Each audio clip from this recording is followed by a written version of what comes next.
तो Mendel Mendel और Mendelism से जुड़ा हुआ कई सारा डिस्कशन जो था, जो हम लोग कल बताए हुए थे। और दिस चैप्टर, ये जो नोट्स आपके सामने में दिख रहा है, this has been taken from the NCERT. और हम लोग एनसीईआरटी को ही पढ़ करके खत्म करेंगे, बिकॉज उसमें जो मेंडलिज्म दिया हुआ है वो मोर देन एनफ दिया हुआ है किसी भी टॉपिक को डिस्कस करने के हिसाब से। यस और नो? Yes yes sir. ठीक ठीक है। तो the Mendel law of inheritance, Mendel law of inheritance, for understanding the inheritance and works were performed in the mid 19th century। तो मेंडल साहब का ये जो काम था वो इनहेरिटेंस को समझने के लिए था कि आखिर किस तरीके से किसी स्पीसीज के अंदर में कोई भी कैरेक्टर जो है उसको इनहेरिट किया जा रहा था। और लगभग लगभग मिड 19th सेंचुरी जो है उसके आसपास में इस काम को स्टडी किया गया था। ग्रेगोर मेंडल साहब जो थे, उनका एक वर्क है that is a very long span है, 1856 से 1863। एक काफी लंबा काम किया हुआ था। हालांकि मतलब वही बात है कि लैक ऑफ टेक्नोलॉजी के चलते इतना समय उस वक्त लगा। He perform the hybridization experiment on the garden peas. तो जो जिस चर्च में वो काम कर रहे थे उसी के जस्ट पीछे जो गार्डन पी होता है कल्टीवेशन वगैरह के लिए, सिर्फ उसी पे वो कुछ एक्सपेरिमेंट को परफॉर्म किए हुए थे पढ़ाई करने के लिए। और उनका एक्सपेरिमेंट 1956 से स्टार्ट होकर के 1856 से स्टार्ट होकर के 1863 तक गया हुआ था। So, and he also proposed the law of inheritance in the living organism. Although he was from the physics background, उनका जो स्टडी था उन्होंने उसके चलते एक इनहेरिटेंस का लॉ जो था सारे के सारे लिविंग ऑर्गेनिज्म के लिए उन्होंने एक प्रपोज किया हुआ था। उस वक्त में the statical analysis and the mathematical logic were applied to the problems in the biology। तो उस वक्त में जितने भी आपके मैथमेटिकल प्रॉब्लम्स थे, मैथमेटिकल एनालिसिस और लॉजिक था, स्टैटिस्टिकल एनालिसिस और लॉजिक था, जिसमें प्रोबेबिलिटी वगैरह आता है, बाइनोमियल थ्योरम वगैरह आते हैं, इन सारे चीजों को यूज किया गया हुआ था उस वक्त में बायोलॉजी के प्रॉब्लम्स को सॉल्व करने। So the मेंडल साहब का जो इन्वेस्टिगेशन था, he investigated the characters in the garden and pea plant that have two contrasting characters। कोई भी पी प्लांट पे उन्होंने जो स्टडी किया है उसका टू कॉन्ट्रास्टिंग कैरेक्टर है। जैसे अगर हम हाइट को उठाते हैं, अगर हम हाइट को उठाते हैं तो यहाँ पे दो तरह का हाइट है आपके पास, या तो टॉल है या फिर ड्वार्फ है। अब हम लोग ये चीज जान सकते हैं कि इनहेरिटेंस यानी कि मदर या फादर में से टॉल कैरेक्टर या ड्वार्फ कैरेक्टर नए वाले प्लांट में ट्रांसफर हो रहा है। तो ये बहुत आसान था। तो एकदम कॉन्ट्रास्टिंग कैरेक्टर अवेलेबल है। इसके बारे में मैंने पहले भी बताया हुआ था कि there was no mixing up of the character. इसका मतलब है कि the plant who were of like tall और dwarf, none of the plant were lying in between these two heights. यानी कि अगर मान लो 4 फीट और 2 फीट हाइट है, तो कोई भी पी प्लांट ऐसा नहीं था कि 4 या 2 फीट के बीच के हाइट का, या 2 फीट से कम या 4 फीट से ज्यादा हाइट का। तो एकदम कॉन्ट्रास्टिंग कैरेक्टर अवेलेबल। जैसे हमारे इंसानों में क्या होता है कि मदर और फादर का हाइट कुछ भी हो, डॉटर या सन का हाइट, दोनों के हाइट का मैचिंग या नहीं भी मैचिंग हो सकता है। यस और no? Yes sir.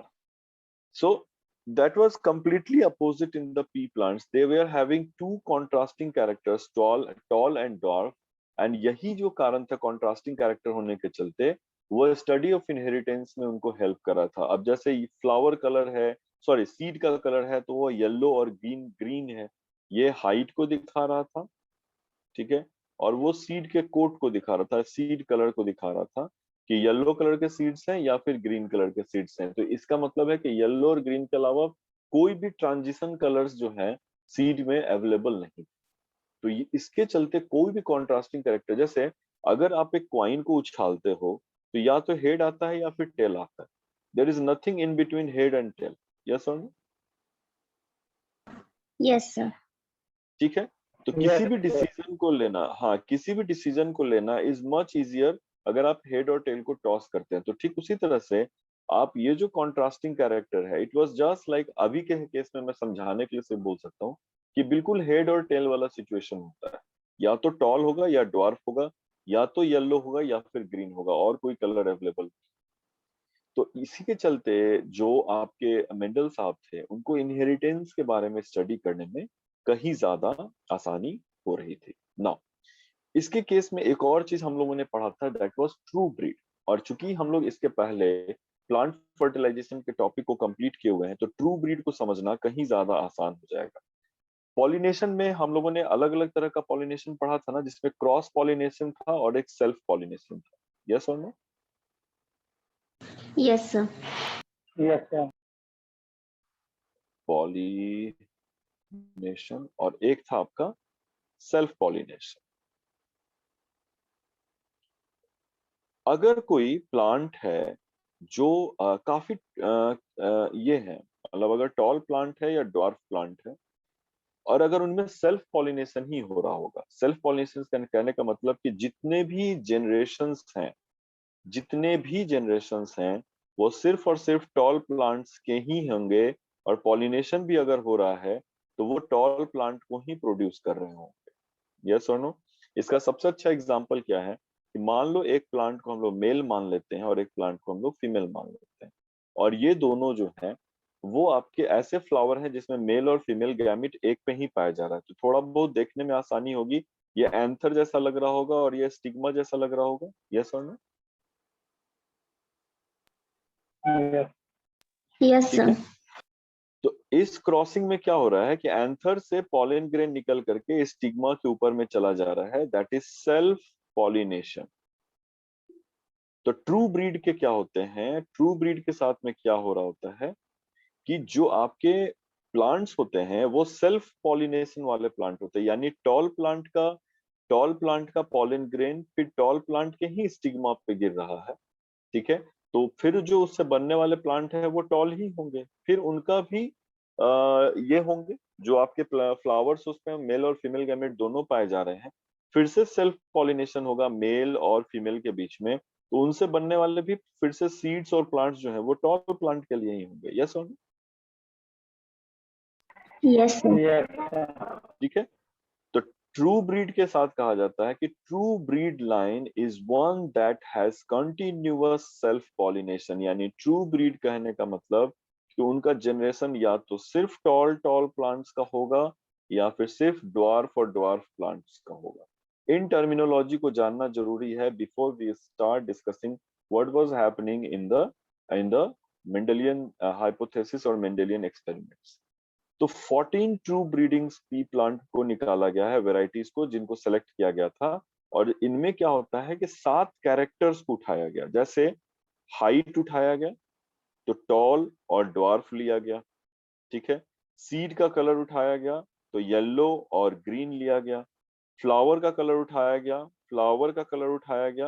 Flower colour में आ गया रेड एंड व्हाइट, या पर्पल और white, not red, purple and white.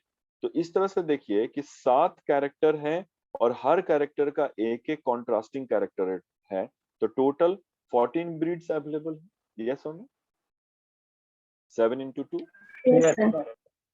Her character का 2 कॉन्ट्रास्टिंग कैरेक्टर, और इसमें एक जो होते हैं और 2, यानी दोनों कॉन्ट्रास्टिंग कैरेक्टर ट्रू ब्रीड है, यानी टॉल प्लांट में सेल्फ पॉलिनेशन होते जा रहा है और वो सिर्फ टॉल प्लांट को ही प्रोड्यूस करते चले जा रहे हैं। ड्वार्फ प्लांट में सेल्फ पॉलिनेशन हो रहा है और वो सिर्फ और सिर्फ ड्वार्फ प्लांट ही प्रोड्यूस करते चले जा रहे हैं। कहीं कोई दिक्कत नहीं है। No, No, sir. sir. ठीक है। So the true breed were like true breed line are the one that has a continuous self-pollination, and 14 true breeding pea plant varieties were selected, one with the contrasting characters। तो 14 में क्या हो गया कि 7 character और हर किसी का एक एक जो है कॉन्ट्रास्टिंग कैरेक्टर था, इसलिए 7 multiplied by 2 equal to 14 characters जो है ट्रू ब्रीडिंग का टोटल पिकअप किया गया था। यहाँ तक क्लियर है सब चीज? Yes. Yes, sir. So now coming to next slide, that is you can easily find that कि contrasting trait studies of the pea plant। अब यहाँ पे देखिएगा, ये हो गए आपके कैरेक्टर्स और ये हो गए आपके contrasting traits। जैसे कि स्टेम हाइट अगर हम उठाते हैं तो स्टेम हाइट टॉल या ड्वार्फ हो सकते हैं। फ्लावर कलर उठाते हैं तो वायलेट और व्हाइट हो सकते हैं, या पर्पल या व्हाइट हो सकते हैं। फ्लावर का पोजीशन एक्सियल या टर्मिनल होगा। ठीक है। पॉड का शेप क्या है, अगर आपके जो पॉड आपके बनते हैं जिसमें सीड्स पाए जाते हैं, पॉड का शेप क्या है, इन्फ्लेटेड और कॉन्स्ट्रिक्टेड, पॉड शेप अगर आप यहाँ देखिएगा, ठीक है, इन्फ्लेटेड और कॉन्स्ट्रिक्टेड दिखते हैं। पॉड का कलर क्या है, यानी जिसके ऊपर में आपने मटर का जो छिलका हो रहा है, जिसके अंदर में मटर पाया जाता है, उसका कलर क्या है, या तो वो ग्रीन होंगे या फिर येलो होंगे, ठीक है। सीड का शेप क्या है, राउंड या रिंकल है, राउंड शेप के सीड होंगे या रिंकल शेप के सीड होंगे। सीड का कलर क्या है, या तो वो येलो होंगे या फिर रेड होंगे, ये ग्रीन होंगे। तो ये थे आपके कैरेक्टर्स और ये थे उनके कॉन्ट्रास्टिंग ट्रेट्स। ट्रेट्स याद रखिएगा, जो ये थे उनके कॉन्ट्रास्टिंग ट्रेट्स, जो आपके हर कैरेक्टर के दो ट्रेट्स अवेलेबल। यस और नो? Yes, Yes. sir. ठीक है। तो पहला उनका स्टडी स्टार्ट हुआ कि what is inheritance of gene. तो उन्होंने क्या किया था कि cross between tall and dwarf plant कराया। सबसे पहले उन्होंने एक कैरेक्टर उठाया, that was the stem height. तो उन्होंने क्या किया, स्टेम हाइट को पिक किया और उन्होंने क्रॉस कराया टॉल और ड्वार्फ प्लांट में। Seeds were collected. तो क्या हुआ कि टॉल का ट्रू ब्रीड और ड्वार्फ का ट्रू ब्रीड को उठाया, क्रॉस कराया, और जितने भी सीड्स मिले थे आपको, उनको वो कलेक्ट किए। And cross plants generated were first hybrid generation, इसलिए इसको हम लोग फेलिलियल वन के हैं। यानी कि हमने टॉल प्लांट को लिया और फिर ड्वार्फ प्लांट से उसको क्रॉस कराया, जो भी सीड था उसको हमने फिर से जमीन में स्प्रेड किया और हम लोगों ने लिखा कि ये फेलिलियल वन जनरेशन। यस यस और नो? और उसका नाम दिया गया F1 जनरेशन। यस और no? Yes, sir. Yes, sir. ठीक है। तो F1 जनरेशन में देखा है उन्होंने कि जितने भी टॉल प्लांट है, यानी लंबे लंबे प्लांट थे और छोटे वाले प्लांट, F1 जनरेशन में ऑल प्लांट्स वेयर टॉल। बहुत आश्चर्य लगा, यस और नो, कि ड्वार्फ वाला तो एक भी प्लांट नहीं आया।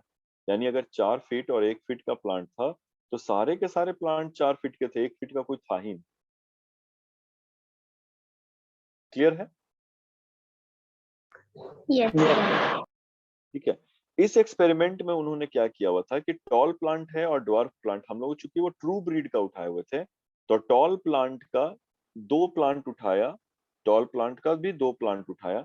एक प्लांट में उन्होंने क्या किया, एक प्लांट में उन्होंने एंथर को रहने दिया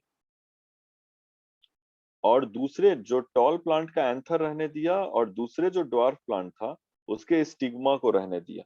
तो इससे क्या हुआ कि इनका सेल्फिंग बंद हो गया। यस और नो? सेल्फ पॉलिनेशन क्लोज हो चुका था। Yes. Yes, sir. अगर एंथर और स्टिग्मा होता तो यहाँ तो सेल्फ पॉलिनेशन हो सकता था, तो हम लोगों को शक होता कि ये टॉल प्लांट सेल्फ पॉलिनेशन से हुआ है कि क्रॉस पॉलिनेशन से, होता कि नहीं? Yes, sir. तो Yes, sir. ठीक है, पॉलिनेशन होने के पहले ही उन्होंने क्या किया कि एंथर रहने दिया, स्टिग्मा को कट करके हटा दिया, और डॉर्फ प्लांट का स्टिग्मा को रहने दिया और एंथर को कट करके हटा दिया। इसका मतलब है कि दो ऐसे प्लांट हम लोगों ने पिक किया है जिसमें किसी भी तरीके से सेल्फ पॉलिनेशन नहीं हो रहा है। तब हम लोगों ने, अब ये देखिए, ये एज अ मेल बिहेव कर रहा है और ये as a female plant behave कर रहा है। तब हम इन दोनों के बीच में क्रॉस कराए और ऐसा वाइसा वर्सा भी हुआ, यानी कि मेल प्लांट को भी फीमेल प्लांट को भी टॉल कर दिया गया, यानी कि टॉल वाले में से इस एंथर को कट करके हटा दिया, दूसरे प्लांट में स्टिग्मा रहने दिया टॉल में, और दूसरे वाले प्लांट में यानी ये ड्वार्फ वाले में एंथर रहने दिया। अब इसका पॉलन ग्रेन इधर ट्रांसफर हो रहा है और इसका पॉलन ग्रेन इधर से इधर ट्रांसफर हो रहा है, यानी कि हम लोगों ने टॉल का मेल और फीमेल दोनों गैमेट यूज करके देखा, ड्वार्फ का मेल और फीमेल दोनों गैमेट यूज करके देखा, और चूंकि कट करके हटाने का फायदा था कि F1 जनरेशन में no selfing was allowed. Yes और no? Yes, sir. No selfing was allowed. उस केस में क्या होता है कि जो हमारा ऑब्जर्वेशन निकल करके आ रहा था वो बहुत आश्चर्यजनक था कि आखिर ऐसा क्या हुआ कि ड्वार्फ प्लांट जो थे, जो भी ड्वार्फ प्लांट थे, वो बिल्कुल से ही फेलिलियल वन जनरेशन से गायब। तो उन्होंने क्या किया था कि यहाँ पे आप देख सकते हैं, पेरेंटल को मैं अगर एक मान के चलता हूँ कि मान लीजिए ये टॉल है जिसपे स्टिग्मा है और ड्वार्फ है जिसपे हम एंथर मान के चलते हैं, ठीक है। अब जितने भी टॉल प्लांट आए हुए थे वो फिर से, चूंकि हमने फिजिकली कट किया हुआ था, लेकिन जो F1 जनरेशन के प्लांट होंगे वो फिर से ना दोनों एंथर और स्टिग्मा कंटेनिंग होंगे, यस और नो? Yes, sir. यहाँ तो हम लोग हाथ से उसको काट के हटाए थे। ऐसा थोड़े है कि F1 जनरेशन में जो प्लांट आएगा उसमें या तो एंथर होगा या स्टिग्मा होगा। ये तो फिर से दोनों ही मेल और फीमेल गैमेट प्रोड्यूसिंग ऑर्गन्स उस फ्लावर में पाए जा रहे हैं, यस और नो? एंजियोस्पर्म में, Yes, sir. ठीक है। सो सेकंड F1 जनरेशन में ये सेकंड जनरेशन में जो आपके मेंडल साहब थे, उन्होंने क्या किया कि इसमें से कटिंग नहीं करके इसको सेल्फ पॉलिनेशन करवा दिया, यानी इसी का पॉलन ग्रेन उठा करके इसी के स्टिग्मा के ऊपर में ट्रांसफर कर दिया। अब उसके बाद जो सीड्स कलेक्ट किए गए थे, उन सीड्स को वापस से जब स्प्रेड किया तो बहुत आश्चर्यजनक से दिखा कि जो ड्वार्फ कैरेक्टर F1 जनरेशन में से गायब हो गए हुए थे, जब उन दोनों के बीच में सेल्फिंग कराई गई तो पता चलता है कि फैलिलियल 2 जनरेशन में वो ड्वार्फ कैरेक्टर वापस से सामने चला आया। What were your observations? ये ऑब्जर्वेशन क्या है कि हमने टॉल और ड्वार्फ के बीच में क्रॉसिंग कराई, और क्रॉसिंग कराने के बाद में जो जनरेशन आया था फैलिलियल 1, उसमें सिर्फ टॉल कैरेक्टर था, ड्वार्फ कैरेक्टर गायब हो गया था। लेकिन जब फैलिलियल 1 जनरेशन का सेल्फिंग कराया गया तो उसमें से टॉल और ड्वार्फ कैरेक्टर भी सामने निकल के आया, जबकि उनके पेरेंट में कोई भी ड्वार्फ कैरेक्टर था ही नहीं। अभी हम लोगों ने क्या डिस्कस किया था कि अगर 4 फीट का कोई प्लांट है और 1 फीट का कोई प्लांट है, तो अगर उन दोनों के बीच में क्रॉसिंग कराइएगा तो किसी भी तरह का मिक्स टाइप पॉपुलेशन नहीं मिलता। तो यहाँ तो सिर्फ टॉल मिला था, तो यहाँ तो 4 फीट के मम्मी और 4 फीट के पापा भी है प्लांट का, यस और नो? Yes, sir. तो ये 1 फीट का बच्चा कहाँ से आ गया सामने, जबकि इनके दोनों पेरेंट्स में से वो पर्सन ही नहीं अवेलेबल है जिसका हाइट 1 फीट, यस और no? Yes, sir. Yes, sir. ठीक है।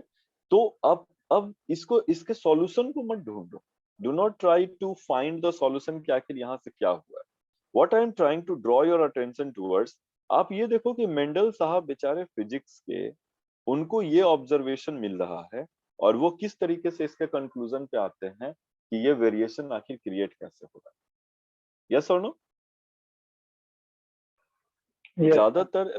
ज्यादातर 11th-12th के बच्चे जब मेंडल पढ़ रहे होते हैं तो वो ये सोचने लग जाते हैं कि यहाँ ऐसा हुआ होगा, वैसा हुआ होगा। इसको इसको फील करने की कोशिश करो कि जब मेंडल साहब एक्सपेरिमेंट परफॉर्म कर रहे थे तब उस वक्त में क्या हुआ होगा। बच्चे जरा सा रुकना, तो लगता है कि कोई है गेट पे, रिकॉर्डिंग को जरा, यस।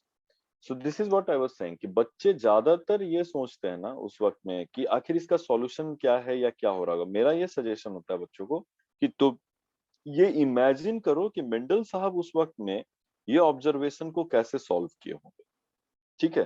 तुम सॉल्व मत करो, आगे का सॉल्यूशन पढ़ोगे तब अपने आप समझ में आएगा कि आखिर क्या हो रहा है, और खासकर तब जब आपके पास जीन, एलील, इन सब किसी भी चीजों का कॉन्सेप्ट नहीं था, यस और नो? Yes, sir. Yes. ठीक है। सो व्हाट वाज हैपनिंग, एक second, now what was happening कि उनका ऑब्जर्वेशन क्या हुआ कि self pollinated F1 generation plant, ठीक है, F1 generation plant, some of the offsprings were dwarf in the F2 generation, the characters that were missing in F1 generation, यानी कि clearly पता चल रहा है कि F2 जनरेशन में कुछ ऐसे प्लांट्स निकल करके आए थे जो F1 जनरेशन में थे ही नहीं, और जो पेरेंट में थे लेकिन F1 जनरेशन में दिखाई ही नहीं दिए। यानी पेरेंट में ड्वार्फ है लेकिन F1 जनरेशन में नहीं दिख रहा है, F1 जनरेशन में ड्वार्फ नहीं है लेकिन F2 जनरेशन में दिख रहा है। तो आखिर कुछ तो ऐसी चीजें हैं जो यहाँ से गायब या मास्क कर दी गई थी, यस और नो? गायब बोलना नहीं चाहिए, लेकिन यहाँ पे उसको मास्क कर दिया गया था, यस और नो? Yes. और सेकंड जनरेशन में आते आते वो फिर से रिवील हो चुके थे। Now what was happening, The 1/4 of the total F2 generation were dwarf। तो ये कहा गया कि 4 में से एक प्लांट या 1/4 या और 25%, जितना भी पॉपुलेशन है उसका 25% जो था वो ड्वार्फ कैरेक्टर को निकलते हुए दिखाई दे रहा था। Now what was happening? 3/4 of the total plant were tall plants। तो यहाँ से 3/4 जो हैं वो टॉल प्लांट को टॉल प्लांट के तौर पे दिखाए रहे थे, and that is completely parental type, no blending. यानी ये जो टॉल प्लांट थे वो कंप्लीटली पैरेंटल टाइप थे, इनमें किसी भी तरह का ब्लेंडिंग नहीं हुआ, इनके हाइट में किसी भी तरह की वेरिएशन नहीं हुई थी। यानी कि मेरा कहना है कि इन टॉल प्लांट्स का जब आप हाइट नाप रहे थे तो ये बिल्कुल ही टॉल प्लांट और ये टॉल प्लांट सबका हाइट एकदम बराबर आ रहा था। अगर इस डॉर्फ प्लांट का हाइट नाप रहे थे तो सारे डॉर्फ प्लांट का हाइट बिल्कुल बराबर आ रहा था, किसी तरह की ब्लेंडिंग नहीं हो रही थी। और अभी आप देखिए, हमने किसी भी तरह का जीन और एलील का नाम नहीं दिया है, हमने सिर्फ ऑब्जर्वेशन दिया है, जो फिजियोलॉजिकल ऑब्जर्वेशन था, फिजियोलॉजिकल ऑब्जर्वेशन था, सिर्फ हमने वो लिखा हुआ है। Yes sir, Yes. Yes, sir. ठीक है। सिर्फ फिजियोलॉजिकल ऑब्जर्वेशन दिखा कि आखिर उनको दिखाई कर रहा है क्या। Similar results were found when the experiments were performed with the other traits as well. यानी कि आपके जितने भी अदर ट्रेट्स यहाँ पे दिए गए हैं, अगर आप उस तरह का रिजल्ट परफॉर्म कर रहे हैं, तो टॉल और ड्वार्फ का किया तो टॉल मिला, फिर अगले जनरेशन में 3 tall 1 dwarf. Violet and white का किया तो फर्स्ट जनरेशन में आपको वॉयलेट मिला, उसके अगले जनरेशन में 3 वॉयलेट 1 व्हाइट मिला। एक्सियल और टर्मिनल का क्रॉस किया तो पहले जनरेशन में एक्सियल मिला, सेकंड जनरेशन में 3 एक्सियल 1 टर्मिनल मिला। फिर उसी तरह से आपके येलो और ग्रीन के बीच में क्रॉस किया तो पहले जनरेशन में येलो मिला, फिर बाद में 3 येलो और ग्रीन मिले। तो ये सारा जो रिजल्ट था 3:1, 75% और 25%, या 3/4 और 1/4, ठीक है, ये सारा का सारा ऑब्जर्वेशन जो है वो बिल्कुल ऐसे ही आपको सारे के सारे एलील्स में मिलते चले जा रहे थे, या सारे के सारे ट्रेट्स में मिलते चले जा रहे थे। दीज वेयर द ऑब्जर्वेशन जहां पे आपके ये स्टार्ट किया गया था। Now one of the parental trait were expressed in the F1 generation, ठीक है, one of the parental trait were expressed in the generation X1 generation, and both traits were in F2 generation with the proportion 3:1। तो ये देखा गया कि सिर्फ एक ही ट्रेट था, टॉल कैरेक्टर, जो F1 जनरेशन में दिखा था, और F2 जनरेशन में किसी भी तरह का, मतलब दोनों का दोनों कैरेक्टर दिखाई दिया था 3:1 रेशियो में, और कोई भी ब्लेंडिंग नहीं हुई थी। यानी कि अगर 4 फीट का एक प्लांट था और 1 फीट का एक प्लांट था, तो सारे प्लांट अगर टॉल थे तो भी 4 फीट के थे, और 3:1 में भी अगर हुआ तो 3 प्लांट जो थे वो 4 फीट वाले थे और एक प्लांट 1 ही फीट वाले थे। इसमें किसी तरह का मिक्सिंग अप नहीं हुआ, 3 फीट 2 फीट, ये सब किसी भी तरीके का मिक्सिंग नहीं हुआ था। ये सिर्फ ये भी समझ में आएगा। यस और नो? Yes. Yes, sir. ठीक है। So these where the observations. ये शानू समझ में आएगा, अभिनव? Yeah. ठीक है। तो अब ये ऑब्जर्वेशन का यहाँ पे उन्होंने स्टेटमेंट देना शुरू किया कि उन्होंने जो चीजें ऑब्जर्व की थी उनका मतलब क्या, कि something passes down unchanged from the parent to the offspring through the gametes, and that is what is called factor। यानी जब आप टॉल प्लांट या डॉर्फ प्लांट को मिक्स करते हैं तो कुछ ऐसी चीज है जो नए बनने वाले प्लांट्स में ट्रांसफर हो रहा होता है, और वो ये डिसाइड करता है कि F1 प्लांट को टॉल ही होना है, और हमने उसका नाम लिखा है फैक्टर। यानी कि ये फैक्टर टॉल या ड्वार्फ में से आया था और ये डिसाइड किया कि ये प्लांट टॉल ही होगा। यस और नो? Yes, sir. ठीक है। अब recently after the discovery of this DNA, हम लोग आज, अगर आप 2021 की बात करते हैं तो हम लोग उसको जीन बोलते हैं।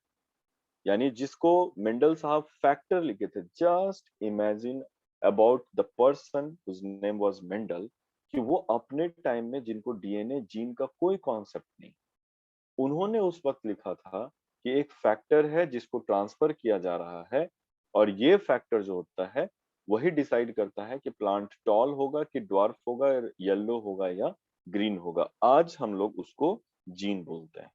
Now these genes are called unit of inheritance. तो आज जिसको हम लोग जीन कर रहे हैं वही यूनिट ऑफ इनहेरिटेंस है। What is inheritance? Tall character अगले ऑफ स्प्रिंग में ट्रांसफर हो रहा है, यही इनहेरिटेंस है। यस और नो? Yes, sir. यस और नो? इनका क्या Yes, मतलब sir. होता है? ये जो यूनिट है और वो जो फैक्टर है, they contain the information that is required for the organism. कौन सा इंफॉर्मेशन को? हाइट के इंफॉर्मेशन को कैरी कर रहा है कि ये जब सेल डिवाइड और डिफरेंशिएट करेंगे तो ये प्लांट कितना बड़ा होगा, टॉल होगा या ड्वार्फ होगा, इस इंफॉर्मेशन को कैरी कर रहा है। तो मेंडल साहब के हिसाब से वो फैक्टर हुआ करता था, आज के हिसाब से हमारे अंदर जीन होता है जो कैरेक्टर्स या फिर इंफॉर्मेशन को कैरी करने का काम। यस और नो? Yes, sir. ठीक है। मेंडल साहब ने यह भी कहा कि कोई एक चीज ऐसा नहीं है जो ट्रांसफर हो रहा है अगले वाले ऑफ स्प्रिंग में, बल्कि जो भी जीन है वो दो कैरेक्टर को प्रोड्यूस करता है। So gene which code for a pair of contrasting characters they are called alleles. तो जीन किस चीज के लिए? हाइट के लिए। और दो एलील है जिसको हम लोग टॉल या ड्वार्फ बोलते हैं। तो हाइट अगर आप देखते हैं तो जीन जो है वो कैरेक्टर किस चीज के लिए कैरेक्टर कैरी कर रहे हैं? हाइट के लिए। कोई दिक्कत नहीं है। No sir. No, sir. और ये दो एलील को कैरी करता है, टॉल एलील के लिए या फिर ड्वार्फ एलील के लिए। So this is the gene and these are the alleles. Yes और no? Yes, sir. Yes sir. Alphabetical symbol representation है। इन्होंने कहा कि जो एक बहुत नायाब चीज दिखा, उन्होंने लिखा कि ये बहुत आश्चर्य लगा कि हालांकि हमारे पास तो टॉल था और ड्वार्फ दोनों था, लेकिन फिर भी F1 जनरेशन में हमको टॉल ही क्यों दिखाई? तो उन्होंने कहा कि character that were expressed in F1 generation, यानी F1 जनरेशन में वो कैरेक्टर पेरेंट का जो एक्सप्रेस हुआ था उसको हम लोग लिखते हैं डोमिनेंट कैरेक्टर। तो हम लोग ये लिख सकते हैं कि टॉल या हाइट में टॉल जो कैरेक्टर है वो डोमिनेंट है ड्वार्फ के ऊपर। यस और no? Yes. Yes, sir. Dominant कहने का क्या मतलब होता है कि अपनी जो बात मनवा है, जो हम बोलेंगे वही होगा और किसी का नहीं होगा, वो डोमिनेंट होते हैं। तो F1 जनरेशन में क्या हुआ कि अगर आपके पास कोई फैक्टर है जो कैरेक्टर डिसाइड कर रहा है, तो अगर टॉल कैरेक्टर का फैक्टर अवेलेबल है वहां पे या टॉलनेस का एलील अवेलेबल है, तो वो ड्वार्फ फैक्टर को काम नहीं करने दे रहा है। इसलिए तो F1 जनरेशन में सारे के सारे प्लांट्स टॉल निकल करके आए थे। यस और नो? यस। Yes, sir. ठीक है। तो F1 जनरेशन में जो कैरेक्टर दिखता है उसको हम डोमिनेंट बोलते हैं, और F1 जनरेशन में जो कैरेक्टर, और उसको हम लोग कैपिटल लेटर से दिखाते हैं, यानी कि टॉल कैरेक्टर डोमिनेंट है इसलिए कैपिटल टी दिखेंगे, और जो कैरेक्टर F1 जनरेशन में मास्क हो गया हुआ था उसको हम स्मॉल लेटर से रेसेसिव लिखते हैं। ठीक है, उसको हम रेसेसिव कैरेक्टर लिखते हैं। और ये जो रेसेसिव कैरेक्टर है हम लोग उसको लोअर केस में लिखते हैं, यानी कि हाइट के लिए कैपिटल टी मतलब टॉल, स्मॉल टी मतलब ड्वार्फ, और कैपिटल टी लिखा गया है इसलिए टॉल कैरेक्टर डोमिनेंट हो जाता है और स्मॉल टी जो है वो ड्वार्फ हो जाते हैं, और ये रेसेसिव कैरेक्टर में आ जाते हैं। यानी टॉल का कैपिटल टी डोमिनेंट है, ड्वार्फ का स्मॉल टी रेसेसिव। यस और नो? Yes, yes. sir. ठीक है। फिलहाल इस रूल को हम लोग आगे बढ़ेंगे, अभी यहाँ इस रूल को चेक नहीं करेंगे। जब हम लोग आगे बढ़ेंगे तब देखेंगे कि आखिर इस रूल को कैसे फॉलो किया जाता है। नॉर्मली जो रेसेसिव कैरेक्टर होते हैं उसके स्पेलिंग का फर्स्ट लेटर दिया जाता है, यानी अगर आप हाइट नापना चाहते हैं या हाइट पे स्टडी करना चाहते हैं तो कैपिटल टी लिखना गलत है। हाइट के लिए रेसेसिव कैरेक्टर कौन है, टॉल है या ड्वार्फ? तो टॉल होगा। क्या बात है। Dwarf. No Sir, sir. dwarf. Dwarf होगा। Abhinav good morning. डोमिनेंट में होगा। डोमिनेंट होगा सर टॉल। अरे भाई, तो हम जब रेसेसिव पूछ रहे हैं तो तुम डोमिनेंट का जवाब क्या दे रहे हो? और फिर घर आके नहीं, बोलना कि गलती हो नीट में गई हम सर। बहुत बढ़िया सवाल बना करके आ गए हुए हैं। पूछा जाएगा कोई गलती हो रेसेसिव गई। तो तुम डोमिनेंट का टिक मार के आ जाना। तो हाइट के लिए जो रेसेसिव कैरेक्टर है वो है ड्वार्फ, DWARF। इसलिए हाइट का रिप्रेजेंटेशन टी से नहीं दिखा करके डी से दिखाते हैं, यानी टॉल प्लांट के लिए कैपिटल डी और ड्वार्फ प्लांट के लिए स्मॉल डी। अब समझ में आएगा? Yes, sir. यानी जिस कैरेक्टर को आप पिक कर रहे हैं उसके रेसेसिव कैरेक्टर का फर्स्ट लेटर कैपिटल या स्मॉल, डोमिनेंट या रेसेसिव जीन के लिए बताया जाता है। यही वो रूल यहाँ पे दिखाया गया। The first letter of recessive character is used as a height, the first is used as for height, dwarf is the recessive character, so dominant is capital D and recessive is small d. Yes or no? Yes, sir. Yes, sir. ठीक है, इसको जरा सा save कर लेता हूँ। Yes, now बस ये खत्म ही है। इसके बाद जो है वो हम लोग लॉ ऑफ सेग्रीगेशन वगैरह अगले चैप्टर में पढ़ेंगे।